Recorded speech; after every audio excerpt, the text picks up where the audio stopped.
¿sí? La primera ocasión en la que dice meditar bien en vuestros caminos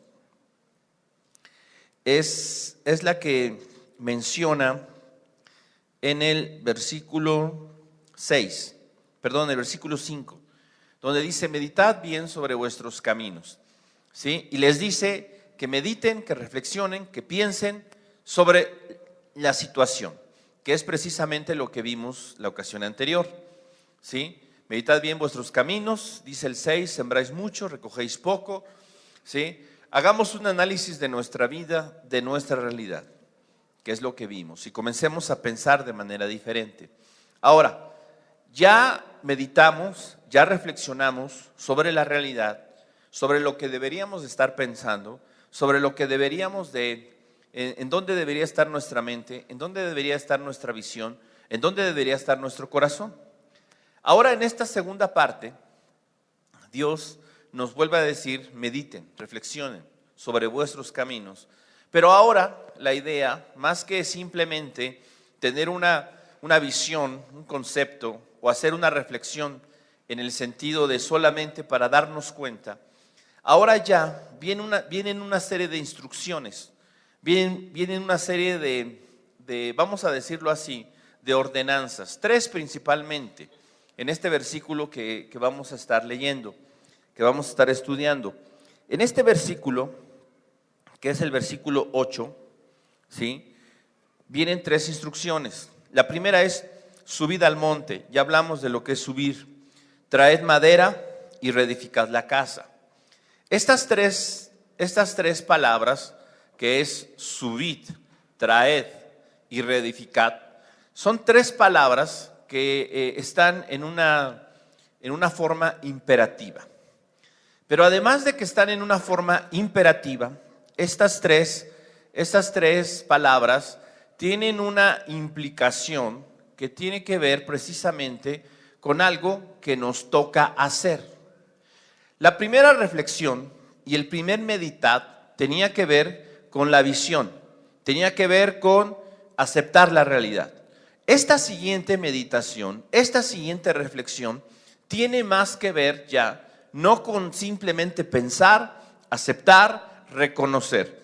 Esta ya tiene que ver con actuar. Es muy importante que nosotros sepamos que Dios no solo quiere cambiar nuestra forma de pensar. Dios no solamente quiere que tú y yo seamos conscientes de lo bueno, de lo malo. Dios no solamente quiere que tú tengas una buena opinión respecto a las cosas, que tengas una buena visión, que seas capaz de analizar tu vida, la vida de los demás, la realidad de este mundo, sino Dios quiere que en base a eso que tú descubres, a eso que tú reflexionas, tu vida pueda ir en un sentido completamente diferente. Que tu accionar, que tu hacer verdaderamente cumpla el propósito por el cual tú y yo fuimos creados.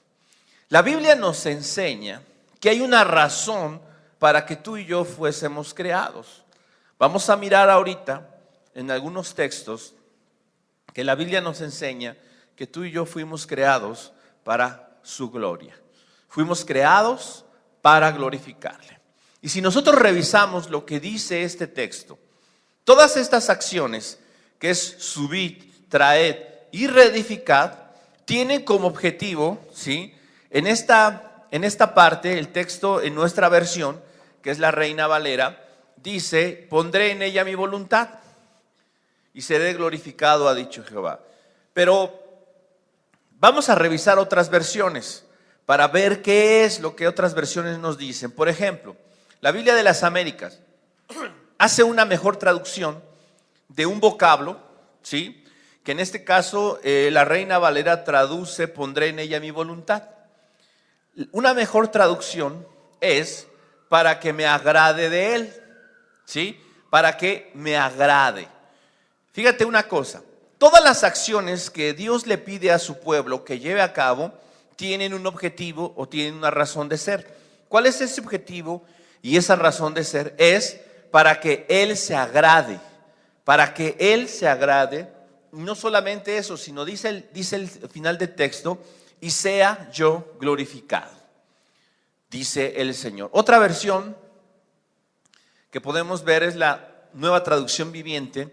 Esta dice: vayan ahora a los montes, traigan madera y reconstruyan mi casa. Entonces me complaceré en ella y me sentiré honrado, dice el Señor. ¿Sí? Hay una cuestión aquí que nosotros necesitamos mirar. Nuestras acciones, lo que nosotros llevamos a cabo día tras día, lo que Dios nos pide que hagamos, lo que Dios nos muestra que tenemos que hacer, tiene un objetivo. Y ese objetivo es complacer, honrar a nuestro Dios. La siguiente versión es la Nueva Versión Internacional. Esta dice: vayan ustedes a los montes, traigan madera, reconstruyan mi casa, yo veré su reconstrucción con gusto y manifestaré mi gloria, dice el Señor. La siguiente versión, la Biblia textual, dice así: subid a los montes, traed maderos, reedificad la casa, y yo lo aceptaré, y en ella mostraré mi gloria, dice Jehová. O Yahvé, o el tetragramatón. Esto es lo que estas versiones nos muestran. ¿Y cuál es la realidad al considerar nosotros estas versiones? La realidad al considerar nosotros estas versiones tiene que ver precisamente con el propósito de Dios, ¿sí?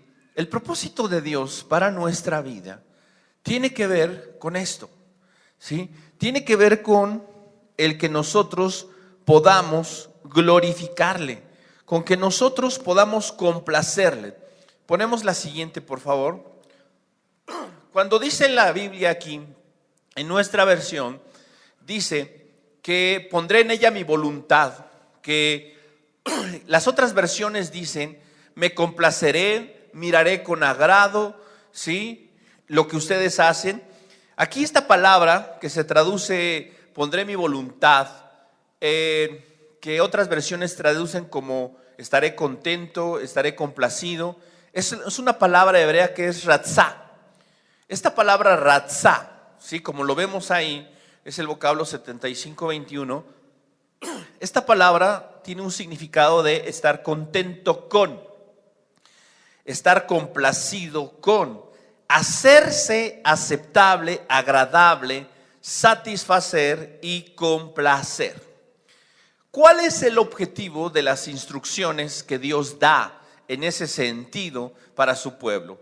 Las instrucciones que Dios da en ese sentido para su pueblo tienen que ver con su complacencia, con su agrado, con la aceptación y con la satisfacción que Dios puede experimentar. Y esto es algo, ¿sí?, que Dios está buscando a través de nosotros.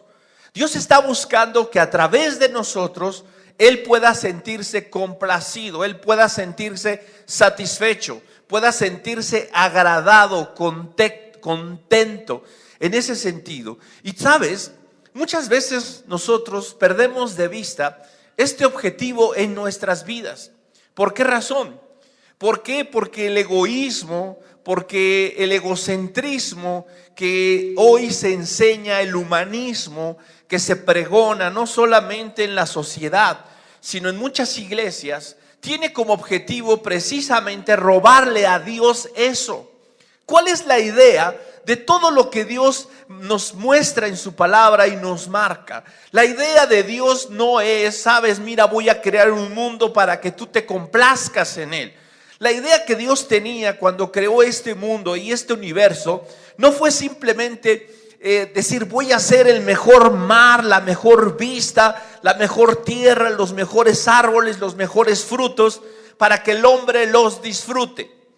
Eso dicen muchos, ¿sí? ¿Por qué razón? Porque intentan colocar al hombre en el centro del universo, en el centro de la creación, en el centro de todas las cosas.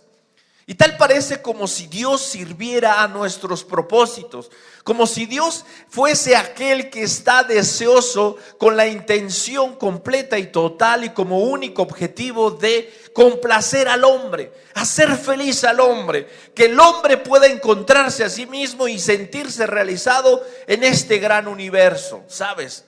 Esa no es la razón por la cual Dios creó todas las cosas. La razón por la cual Dios creó todas las cosas es porque todo eso lo creó, sí, para que nosotros lo disfrutáramos, sí, para que nosotros tuviéramos cierta complacencia en ello. Pero dice la Escritura que todo eso Dios lo creó para su satisfacción. Y cuando nosotros nos olvidamos de eso, nos olvidamos que el propósito y el objetivo de todo lo que hay en este mundo, de nuestra vida misma, tiene que ver con la complacencia de Dios, no con la mía, no con la mía, no con lo que a mí me gusta, no con lo que yo necesito, no con lo que a mí me satisface, sino con lo que a Él le satisface. Pensemos un momento en el asunto del huerto del Edén. Pensemos un momento en aquel tiempo y en aquel momento. Ya hemos hablado de esto, pero pensemos cuál era el estado anímico, el estado emocional, el estado espiritual, ¿sí?, que tenía Adán y Eva antes de la caída en pecado. ¿Ellos disfrutaban de todo lo que había en el huerto del Edén? Sí. ¿Ellos se sentían felices de esa manera? Sí. ¿Ellos tenían alguna preocupación, algún afán, alguna ansiedad, algo que en su alma estuviese batallando y luchando? La respuesta es no, no existía nada de eso. Y fíjate, cuando ellos servían para el propósito que fueron creados, es decir, para la complacencia de Dios, ellos se encontraban satisfechos. Ellos se encontraban plenos. Ellos se encontraban completa y totalmente saciados espiritual, emocionalmente y aún físicamente. La perspectiva de ellos, del mundo, de Dios y de sí mismos era completa, era plena. No había vergüenza, no había oscuridad, no había absolutamente nada. Sus relaciones eran perfectas. Se podían mirar el uno al otro y dice la Biblia, y estaban desnudos, mas no se avergonzaban. Había armonía entre ellos, había armonía con la creación, había armonía con el Creador, había armonía con todo. ¿Sí? Pero resulta que en el momento en el que se rompe esa armonía a causa del pecado, ¿sí?, no solamente se rompe la armonía que tenía el hombre con Dios, se rompe la armonía que tenía el hombre con Dios, con su pareja, con la creación y consigo mismo. Y es entonces ese asunto algo que viene a cambiar la realidad emocional, espiritual y física del hombre. La entrada del pecado. En el momento que el hombre decidió no complacer a Dios, sino complacerse a sí mismo, eso vino a fracturar absolutamente todo en su vida. Y eso nos pasó a molar a todos nosotros. ¿Por qué razón? Porque se perdió la esencia precisamente del objetivo y del propósito. A veces nosotros estamos pensando que podemos encontrar la plenitud en nuestra vida, en nuestras hazañas, en nuestros éxitos, en nosotros mismos. Pensamos que podemos nosotros encontrar esa plenitud emocional, espiritual, personal, en todos los sentidos, si podemos satisfacer nuestras necesidades, si podemos lograr, ¿sí?, tener todo a nuestro alcance. ¿Y cuál es la realidad? La realidad es que el hombre, ¿sí?, por más que tiene, no se siente saciado. Dice la Biblia, el ojo nunca se cansa de ver. Nunca se cansa de ver. Aumentan los bienes, dice la Escritura, y aumentan los que los consumen. ¿Sí? Y hay algo, ¿sí?, que es como una sanguijuela que no se sacia y que no se sacia en nuestro interior. ¿Por qué razón? Porque no fuimos creados para nuestra satisfacción, aunque pensemos que sí, aunque creamos que sí. Y es por eso que el hombre verdaderamente dichoso, verdaderamente feliz, no es el que lo tiene todo. No es el que se encuentra a sí mismo, no es el que se preocupa por sí mismo, sino el hombre verdaderamente feliz y dichoso es aquel que vive para la gloria de Dios. Y este es el objetivo precisamente del Evangelio, que busca crear en nosotros esa conciencia de para qué fuimos nosotros creados. Fuimos creados para glorificarle, fuimos creados para complacerle. Fíjate, la siguiente palabra que vemos nosotros en este texto es la palabra glorificado o glorificar. Esta palabra, glorificado o glorificar, es la palabra hebrea kavod. Esta palabra kavod literalmente significa de gran peso, ¿sí? Honrado, glorificado. Aquí se fue una K. Por el gran peso o valor de algo, es decir, porque se lo merece. Cuando nosotros hablamos de kavod o de glorificar, ¿sí?, o de gloria de Dios, estamos hablando de algo que es un peso, algo que es pesado, algo que es verdaderamente valioso, ¿sí?, que merece ser honrado, que merece ser glorificado, ¿sí? Entonces, cuando el hombre entiende, comprende el valor de Dios, ¿sí?, el propósito de su vida, automáticamente le da a Dios la gloria. ¿Cuál es el objetivo del plan de Dios? Es precisamente ese. Mira, vamos a ver algunos textos. Vamos a mirar lo que nos dice Isaías 43.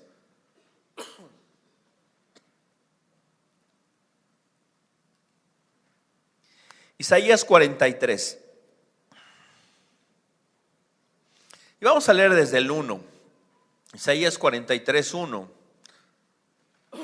Dice así: ahora así dice Jehová, creador tuyo, oh Jacob, y formador tuyo, oh Israel. Fíjense, Dios quiere dejar en claro algo. 2 veces lo menciona. Dice, creador tuyo y formador tuyo. ¿Sí? Es decir, no te creaste tú a ti mismo. Dice el Salmo número 100, no nos creamos nosotros a nosotros mismos. Pueblo suyo somos y ovejas de su prado. Eso dice el Salmo número 100. Aquí en el Isaías 43, Dios nos recalca que Él nos creó, que Él nos formó. Y dice, no temas. ¿Por qué? Porque yo te redimí, te puse nombre, mío eres tú.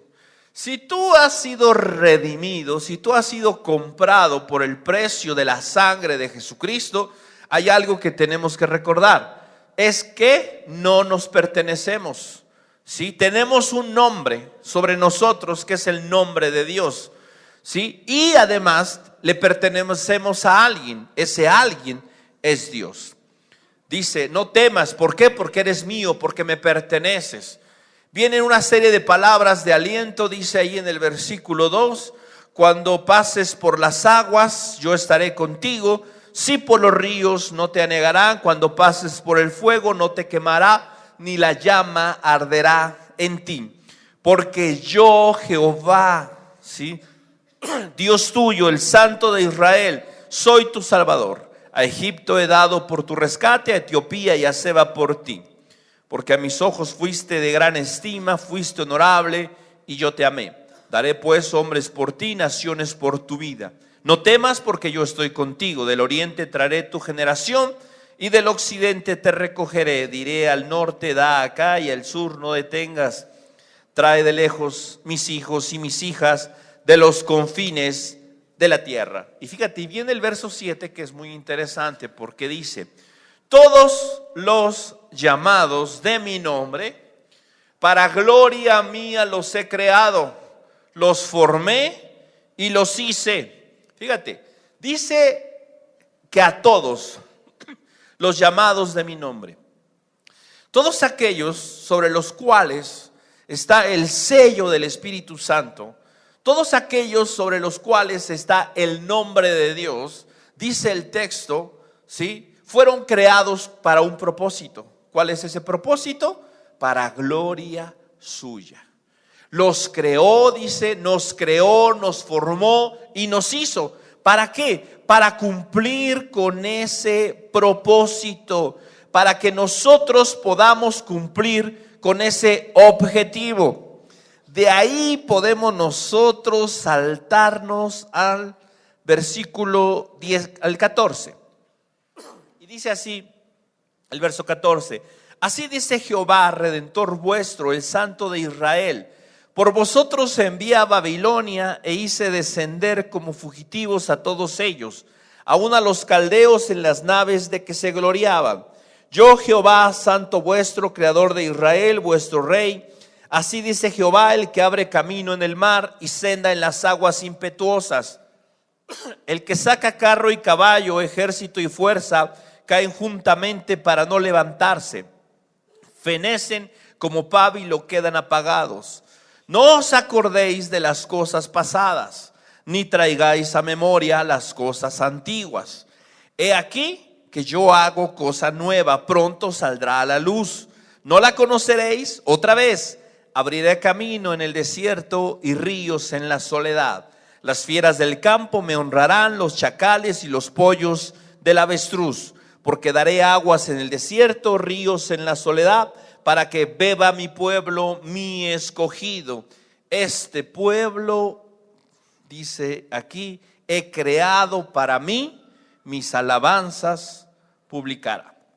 Fíjate, todo lo que Dios hace, todo lo que Dios permite en este mundo y todo lo que se mueve en este mundo tiene un objetivo. Y tiene un objetivo central que tiene que ver con nosotros, con el pueblo de Dios.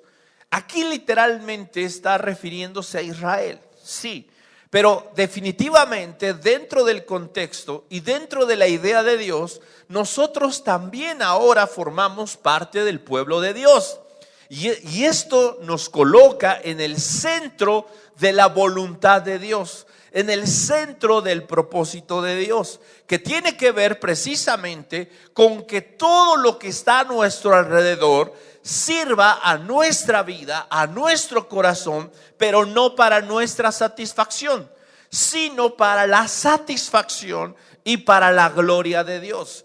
Y esto es precisamente lo que mi mente y lo que mi vida no puede olvidar. Yo he sido creado para la alabanza de la gloria de Dios. Yo he sido creado para darle gloria a Dios. Y sabes, en la medida en la que yo entienda eso, voy a encaminarme en ese camino y voy a lograr no solamente la satisfacción de Dios, la complacencia de Dios, sino voy a encontrar que complaciendo a Dios me complazco a mí mismo. Voy a encontrar que llegando a satisfacer a Dios, llegando a darle a Dios esa gloria, ese valor, ese peso, esa honra, voy a encontrar que mi vida verdaderamente encuentra una plenitud y una satisfacción. ¿Por qué hombres como Pablo pudieron dejarlo todo y no les llenó precisamente el alma todo lo que dejaron? Dice la Biblia respecto a Pablo, Filipenses capítulo 3, por causa de él lo he perdido todo. ¿Por qué razón? ¿Por qué razón es que este hombre, y no solamente él, sino muchos otros, fueron capaces de perderlo todo precisamente por encontrarlo a él, por satisfacerlo a él? Porque encontraron que en la satisfacción de Dios estaba la suya. Que en la gloria de Dios, que en darle la gloria a Dios, ellos encontraron la plenitud suya y aún su propia gloria. Cuando nosotros entendamos eso, seremos capaces de vivir de una manera completa y totalmente diferente. La idea de Dios no es solamente que tengas una experiencia satisfactoria, ¿sí?, superficial, sino Dios quiere que encontremos la satisfacción plena y total. Pero esa satisfacción plena y total solamente la encontramos cuando le complacemos a Él, cuando le damos la honra a Él. Vamos a ver lo que dice Efesios capítulo 1. Efesios capítulo 1 a partir del verso 3.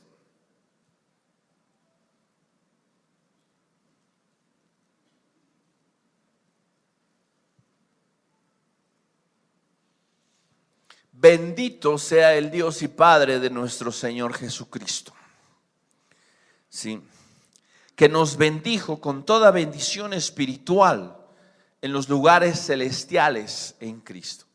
Fíjate, todas esas bendiciones son nuestras y son espirituales, ¿sí?, y están en los lugares celestiales en Cristo. Y dice el texto: según nos escogió en Él antes de la fundación del mundo, para que fuésemos santos y sin mancha delante de Él, en amor, habiéndonos predestinado para ser adoptados hijos suyos por medio de Jesucristo, según el puro afecto de su voluntad. ¿Para qué? Para alabanza de la gloria de su gracia, con la cual nos hizo aceptos en el amado. Fíjate, dice el texto que Dios nos escogió en Él desde antes de la fundación del mundo, ¿sí?, y nos predestinó para ser hechos hijos suyos, ¿sí?, según el puro afecto de su voluntad, es decir, por su simple y sencillo designio, independiente de cualquier circunstancia, independiente de ti, de mí y de cualquier cosa externa. Simple y sencillamente Dios decidió amarnos. Dios decidió elegirnos a nosotros por el puro afecto de su voluntad. Y todo esto, ¿para qué? Para alabanza de la gloria de su gracia.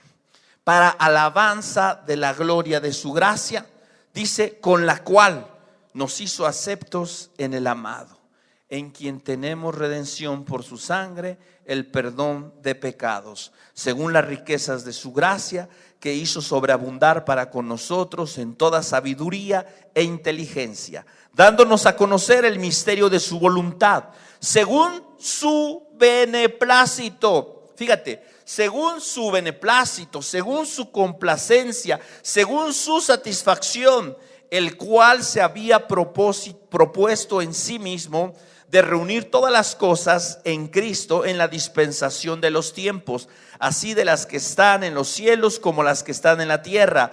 En Él asimismo tuvimos herencia, habiendo sido predestinados conforme al propósito del que hace todas las cosas según el designio de su voluntad, a fin de que seamos para alabanza de su gloria, nosotros los que primeramente esperábamos en Cristo.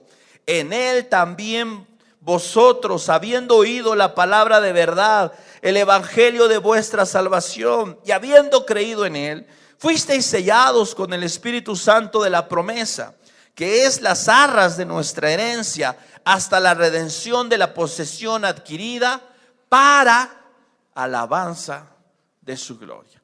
Todo, absolutamente todo, lo que Dios llevó a cabo en el plan redentor, desde antes de la fundación del mundo, pasando por toda la historia de la humanidad, pasando por toda la historia de nuestra vida, llegando al punto de la cruz, la resurrección de Cristo, continuando su obra en medio de la iglesia, en nuestra vida, hasta la consumación de los siglos, hasta la terminación, hasta que la herencia y todo aquello lo recibamos en gloria, en su presencia, y se ha acabado todo eso. Dice la Escritura, todo eso Dios lo ha hecho para la alabanza de su gloria.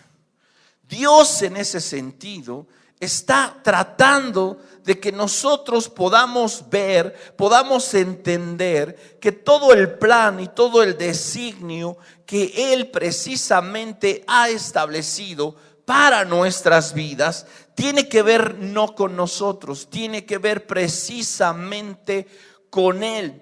Dios a nosotros nos adoptó, Dios a nosotros nos colocó dentro de su familia, aún en nuestra indignidad.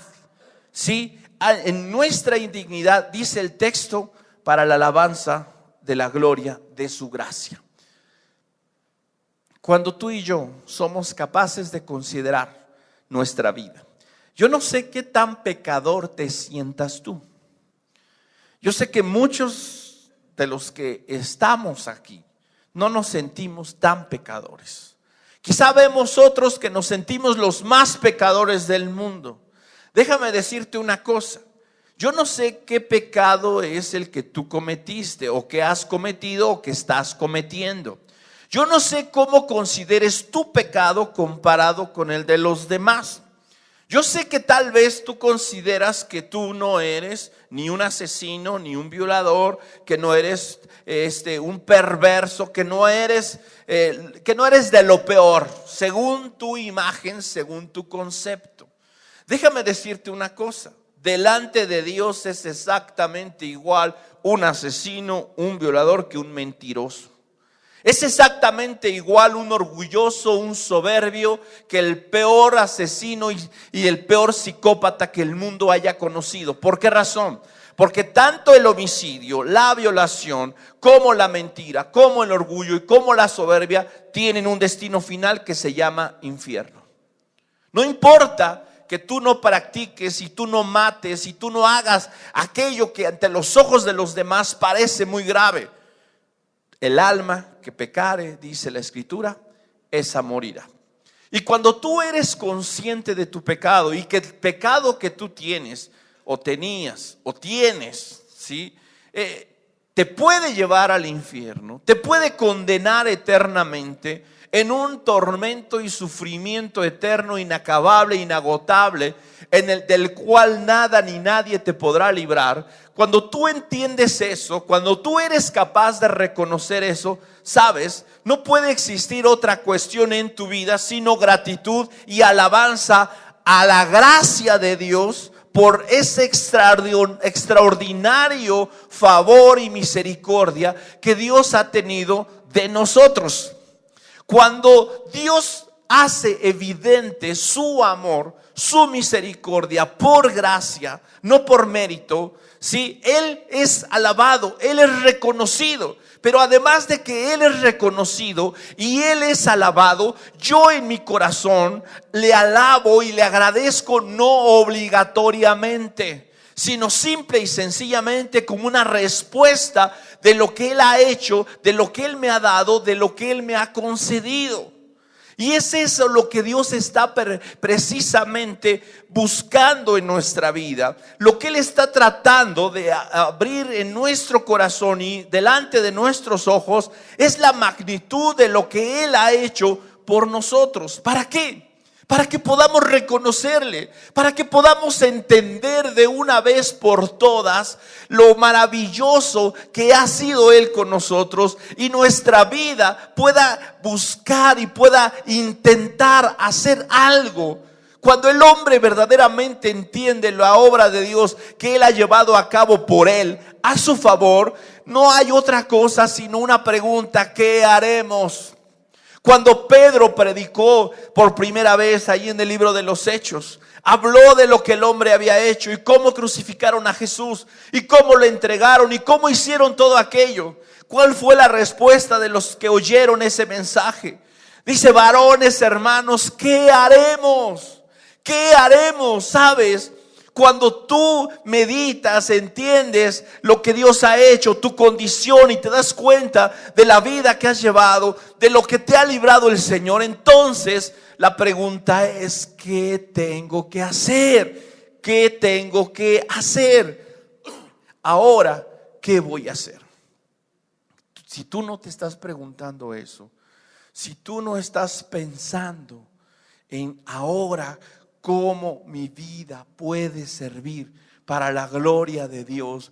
¿Cómo es que puedo darle a Dios gloria con mi vida? Si solamente estás pensando en tu satisfacción, si solamente estás pensando en tu complacencia, en lo que te duele, en lo que te entristece, ¿sí? Y por eso también hay mucha amargura, mucho resentimiento en el corazón de la gente. ¿Por qué razón? Están más centrados en su dolor, en su tristeza, en lo que me hicieron, en lo que me lastimaron. ¿Por qué? Porque el centro de su universo son ellos mismos, no es Dios. ¿Por qué razón? Porque cuando el hombre se complace en Dios, cuando el hombre se centra en Dios, el dolor, la tristeza y todo eso son cosas pasajeras. Son cosas simplemente en medio de las cuales sí tenemos que pasar, tenemos que vivir, y en medio de las cuales aprendemos a darle a Dios gloria, honra y alabanza. Por eso aquellos que estaban en el pozo, por eso Esteban, cuando lo estaban apedreando, dice la Biblia que veía los cielos abiertos. Y entonces él, ¿qué hacía? Él, ¿qué hacía? Se enojaba contra los que lo apedreaban, no veía a Dios y lo glorificaba y era capaz de soportar lo que sucedía aquí por lo que él veía ahí. Y esa es la idea de Dios. En tiempos tan difíciles, en tiempos tan complicados como los que vivimos, tan peligrosos, tenemos que poner nuestra atención, nuestro corazón en Dios. Yo he sido creado no para satisfacerme a mí mismo, no para complacerme a mí mismo, sino para complacer a Dios, para alabar a Dios. No tengo yo que pensar y planear mi vida para lograr el éxito, para lograr la complacencia de mi vida, para sentirme mejor, para ser yo feliz. Tengo que pensar y entender y levantarme cada mañana y pensar: hoy cómo voy a honrar a Dios, hoy cómo voy a glorificar a Dios. Y sabes con qué me voy a encontrar día tras día, no solamente complaciendo a Dios, sino me voy a encontrar con un sentido perfecto de paz en mi corazón, de gozo, de alegría y de complacencia en mí mismo. ¿Por qué? Porque estoy cumpliendo el propósito para el cual fui creado. Si yo puedo entender eso, mi vida será diferente. Dios quiere, a través de Jesucristo, regresarnos a ese diseño original. A ese diseño original como en el huerto del Edén, donde el hombre, al complacer a Dios, al agradar a Dios, al glorificar a Dios, se sentía complacido, se relacionaba bien con todos los demás, había armonía en su vida, con la creación, con el mundo y con todo eso. Pero ¿qué sucede cuando entra el pecado? Y cuando el hombre se intenta complacer a sí mismo, esa armonía se rompe, esa armonía se quiebra. Y entonces viene el dolor y viene el sufrimiento y viene el padecimiento. Sabes, Dios quiere librarnos de todas esas cosas. Dios quiere que nuestra vida tenga un sentido y tenga un propósito. Y ese propósito sea darle a Él la gloria y la alabanza. Fíjate, dice ahí en el texto, ¿sí? Subida al monte. Dijimos nosotros, ponemos la de subir, por favor. La palabra subir es la palabra hebrea alá. Esta palabra hebrea alá significa subir, escalar, cambiar de posición. También tiene una implicación que es la de cambio de mentalidad, ¿sí? Despertar la mente. Despertar la mente, ¿sí? Cambiar de forma de pensar con respecto a algo o a alguien. Y esto es precisamente lo que Dios quiere, lo que Dios desea. Que nosotros cambiemos nuestra forma de pensar. No viene en esa, ¿verdad? Es que lo vimos la ocasión anterior. ¿Sí? Y la borré. Bueno, ponemos la de Baná, por favor, reconstruir. ¿Sí? Lo de subir ya lo vimos, ya lo tienen anotado ahí. ¿Sí? La palabra reedificar, esta palabra reedificar, no puse la palabra traed, dije que eran tres, que era subir, traed. Esa palabra traed es literalmente traer, ¿sí? No hay mucho, la implicación de la madera es un poco respecto, dijimos la ocasión anterior, a la obra de Cristo, ¿sí? De lo cual ya hablamos aquí hace un momento. Entonces esta palabra reedificado es la palabra hebrea vaná, ¿sí? Esta palabra vaná literalmente significa reconstruir, ser reconstruido, obtener hijos, dar a luz. Lo interesante de esta palabra es que tiene un sentido de producción, ¿sí? Tiene un sentido de producción, pero tiene un sentido de producción no mía, o sea, no de mí, sino más bien es una obra que lleva a cabo alguien más por mí, en mí y a mi favor. Por eso es de que esta palabra, vaná, donde dice obtener hijos, dar a luz, ¿sí? Tiene una implicación un poco curiosa. ¿Por qué? Porque no es dar a luz hijos propios. Esta palabra se utilizaba para ejemplificar cuando una mujer estéril, ¿sí? Esta mujer vaná, ¿sí? Obtuvo hijos, es decir, tiene hijos de alguien más. El esposo en aquel tiempo, cuando una mujer no tenía hijos con su mujer, ¿sí? Podía tener una concubina. Esta concubina le daba hijos y estos hijos eran como hijos de su esposa. Eso es vaná. Algo que obtengo, algo que logro tener o producir, pero no por mí, sino por alguien más. Entonces, la orden y la instrucción de Dios para mí es reedifica, ¿sí?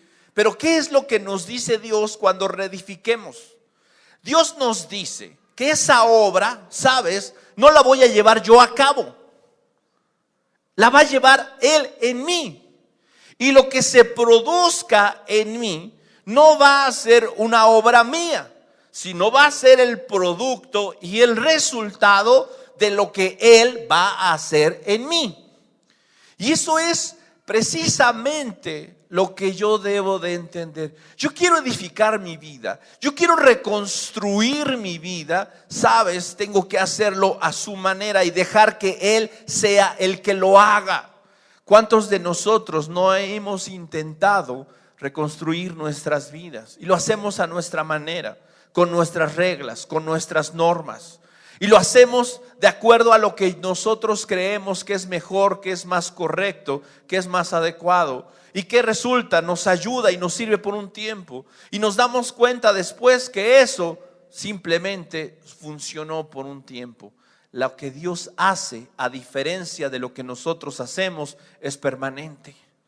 Lo que Dios hace, a diferencia de lo que nosotros hacemos, tiene un fruto verdaderamente bueno, agradable, perfecto en nuestra vida. Y es precisamente por eso que yo necesito entonces buscar a Dios, subir a Él, cambiar mi forma de pensar, dejar de pensar como piensan los demás, apegarme al sacrificio de Cristo, a la obra de Cristo, al propósito de Dios, saber que fui creado con un propósito, no mi satisfacción, no la satisfacción de mi familia, no la satisfacción de los que me rodean, sino la satisfacción de Dios, y comenzar a edificar, a reedificar, a reconstruir mi vida con ese pensamiento, con esa idea, con ese objetivo. Y entonces, dice la Biblia, la complacencia de Dios se dará.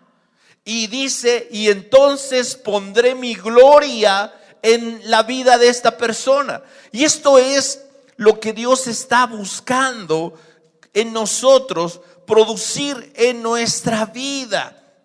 Fíjate, vamos a ver lo que dice Jeremías 33.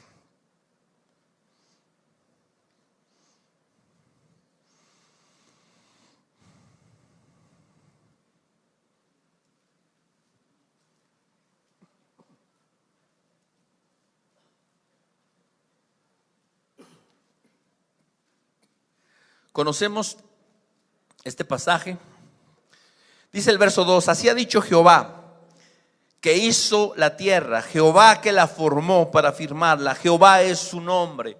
Clama a mí y yo te responderé y te enseñaré cosas grandes y ocultas que tú no conoces.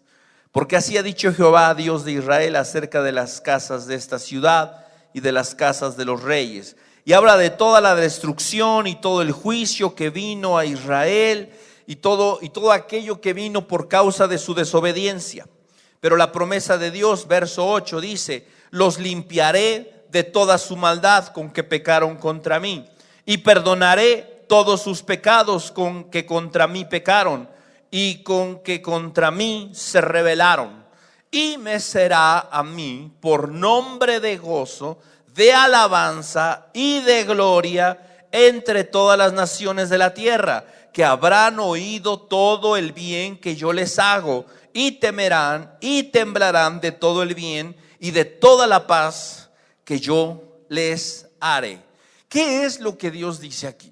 Dios dice: mira, si tú eres capaz de darte cuenta de tu pecado y de tu desobediencia, clamas a mí, me buscas a mí, yo te voy a responder. Y yo voy a hacer y te voy a mostrar cosas que no conoces. Y entonces después de esto te voy a limpiar, te voy a perdonar, voy a hacer una obra en ti, que es la reedificación. ¿Sí? Voy a hacer algo maravilloso en tu vida y voy a poner mi gloria en tu vida. Me serás por nombre de gozo, de alabanza y de gloria entre todas las naciones de la tierra. Y todas las naciones de la tierra serán capaces de ver todo lo bueno que yo hago en ti, todo el bien y toda la paz que yo te voy a dar.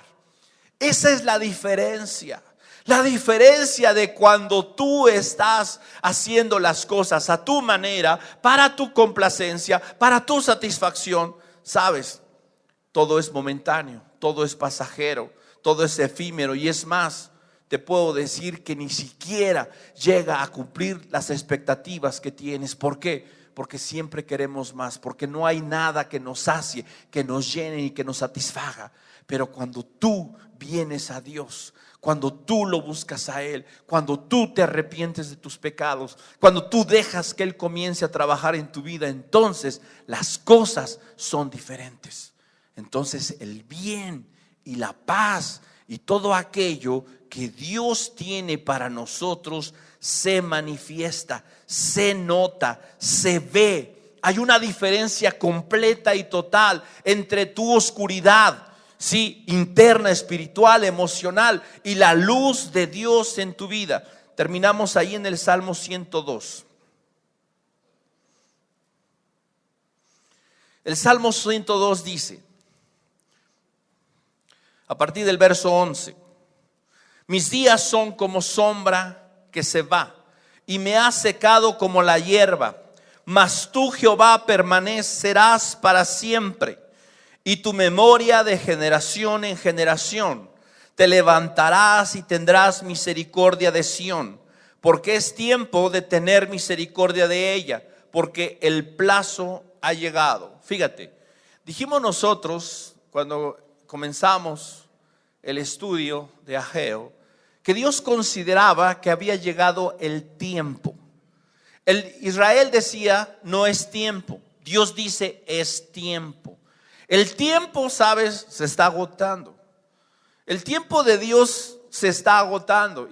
Y lo que vemos alrededor de nosotros son pequeños destellos, flashazos de la voz de Dios alertando. Mira, Dios no quiere asustar a nadie. Y Dios no está diciendo con todo lo que está pasando: ya, ahí vengo, ya es el apocalipsis. No.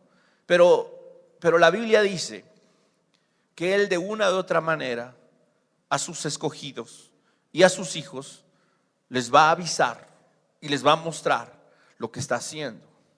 Sabes, terremotos, agua y todo lo que está sucediendo, todos estos medios que nosotros estamos viendo que se están manifestando en medio de la creación, son medios que Dios utiliza para hablar. ¿Sí? Son medios que Dios utiliza para hablar. El mundo definitivamente no lo va a oír. Y el hombre natural no va a entender.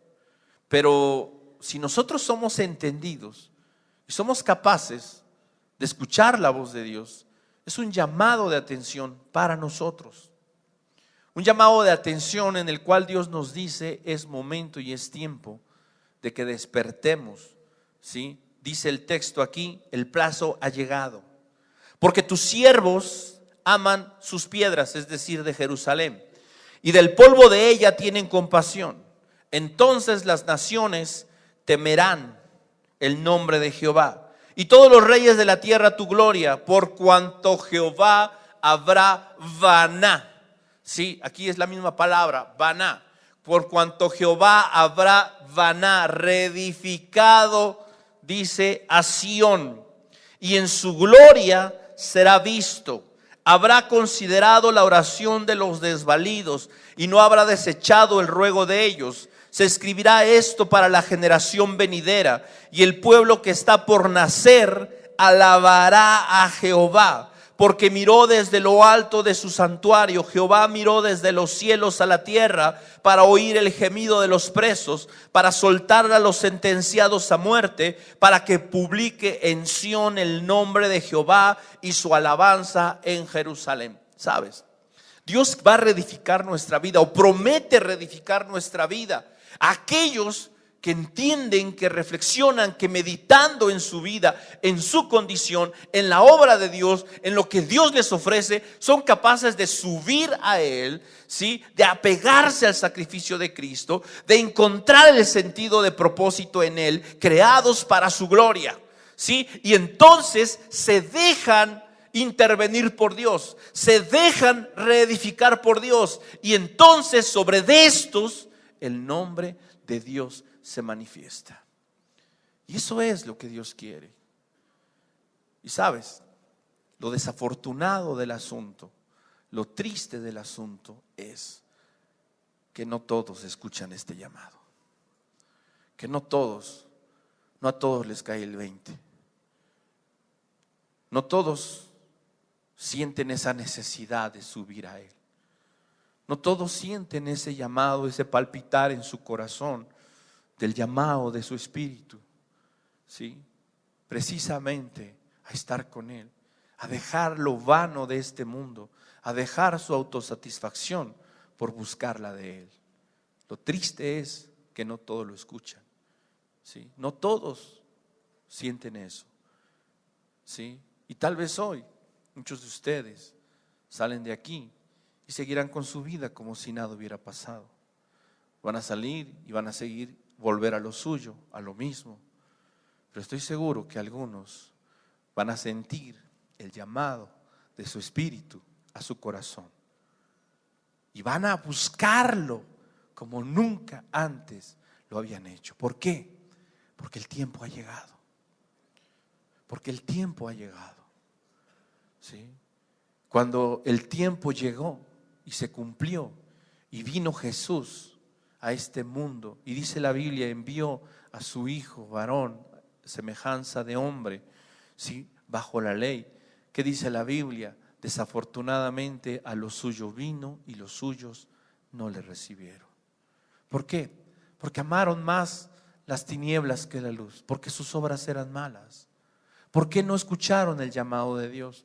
¿Por qué, a pesar de que Él quiso juntaros como la gallina junta sus polluelos, no quisieron? Porque estaban más ocupados en otras cosas. Hay un tiempo, ¿sí?, que Dios está marcando, ¿sí?, en su reloj y en su plan y en su propósito. Y ese tiempo ha llegado.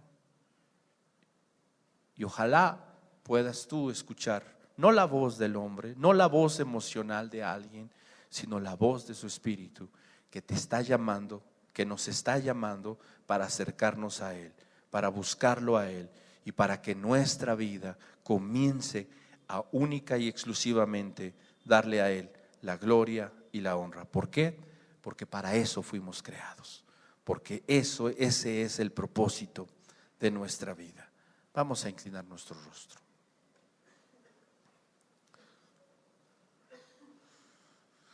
Señor, en esta mañana, nuestra vida, Tú la conoces mejor que nadie, quizás hasta más profundamente que nosotros mismos. Y haciendo un análisis, Señor, personal de lo que somos y de lo que hacemos, cada uno de nosotros tenemos que preguntarnos, reconocer si es que estamos cumpliendo el propósito por el que fuimos creados. El propósito de alabar tu nombre, el propósito de darte a ti la gloria. Fuimos creados para eso, Señor. Y desafortunadamente, a veces en nuestro accionar, en nuestro andar, creemos que la razón de nuestra vida es darnos a nosotros la complacencia, darnos a nosotros la gloria. Jesucristo vino a cambiar eso. El hombre natural, ese es su objetivo, su propósito, su autosatisfacción, su autocomplacencia, el llenarse a sí mismo, el satisfacerse a sí mismo, Señor. Pero nosotros fuimos rescatados, dice tu palabra, de nuestra vana manera de vivir, de esa vana, de esa infructuosa forma de vida, para mi Dios venir a esta luz admirable en la cual, mi Dios, tu objetivo y propósito es que todo lo que hagamos sirva para complacencia tuya, para la alabanza de la gloria tuya, Señor. ¿Qué tanto nuestra vida te ha estado dando gloria? ¿Qué tanto lo que hacemos te complace, Señor? Satisface, llena tu expectativa, tu propósito. ¿Qué tanto lo que hacemos, Dios, te hace sonreír, te hace sentir feliz cuando miras nuestra forma de proceder, Señor? Cuando miras, Señor, lo que hacemos día tras día, cuando, mi Dios, observas nuestra vida y ves, Señor, lo que miramos por la televisión, lo que escuchamos en el radio, lo que entra en nuestros oídos, lo que entra por nuestros ojos, Señor, lo que sale de nuestra boca. Señor, cuando miras eso, ¿qué es lo que hay en tu rostro? ¿Hay complacencia o hay tristeza, Señor? ¿O hay dolor? ¿Qué es, Señor? La realidad es que, mi Dios, sí hay momentos de complacencia y tal vez de lo que te agradas, pero la mayor parte, Señor, con vergüenza tendríamos que reconocer, Dios, que no te complace, que no te hace sentir orgulloso, que no te honra, que no te glorifica, Señor. ¿En qué momento perdimos de vista, Señor, que el propósito de nuestra vida es para alabarte, para glorificarte, para darte a ti honra, para complacerte a ti, Señor? ¿En qué momento el diablo nos robó? ¿En qué momento, Señor, nuestro pecado, nuestra desobediencia nos nubló la vista? Señor, que hoy podamos cambiar nuestra forma de pensar, que hoy podamos subir a ti, Señor, que hoy nuestra mente, nuestro corazón pueda despertar de esta embriaguez, Señor, de este aletargamiento, Señor, y pueda alumbrarnos tu luz, del resplandor tuyo, de tu gloria, y pueda seducirnos, pueda atraernos, pueda, mi Dios, nuevamente cautivarnos, pueda llevarnos al cumplimiento de la razón por la cual fuimos creados, Señor. Que nuestra vida, Señor, única y exclusivamente pueda ser para tu gloria, para tu honra. Que cada que nos mire, Señor, tu sonrisa, mi Dios, en tu rostro se manifieste, la complacencia en tu corazón, en todo lo que hagamos, en todo lo que digamos, Señor, que nuestra vida pueda ser un olor fragante, dulce, Señor, a tu nariz, grato delante de ti. Reconstruye nuestras vidas, Señor. Reedifícanos, cambia, derriba, arruina si es necesario, pero comienza a edificarnos. Comienza a levantar nuestra vida, Señor, en ese propósito por el que fuimos creados. Señor, lo más importante que tenemos nosotros que entender es que el pecado es lo que estorba, lo que impide, lo que limita tu obra en nuestra vida. Por eso hoy, Señor, te pedimos que tu Espíritu, Señor, nos permita ser guiados al arrepentimiento. Que tu Espíritu, Dios, en esta mañana pueda traer convicción de pecado a cada uno de nosotros. Cualquiera que sea el pecado, Señor, trae una convicción fuerte, Señor, al corazón, a nuestro corazón, a nuestra vida, Señor. Guíanos al arrepentimiento, guíanos a darle la espalda a esos pecados, a esas cosas, Dios, que hemos tolerado, que hemos permitido en nuestra vida, que solamente manchan, ensucian, entorpecen el propósito por el que hemos sido creados, Señor. Y que tu Espíritu llene nuestra vida, llene nuestro corazón, nos tome, Señor, nos sacuda, Señor, nos edifique, nos permita ir creciendo como esa morada espiritual, la cual, Señor, es tu habitación, la morada de tu Espíritu, Señor. Guíanos, Señor, y que nuestra vida pueda servir para la alabanza de la gloria tuya, Señor, hoy y siempre. Te pedimos todo esto y confiamos, Dios, que tú lo harás, porque te lo pedimos en el nombre de Jesucristo.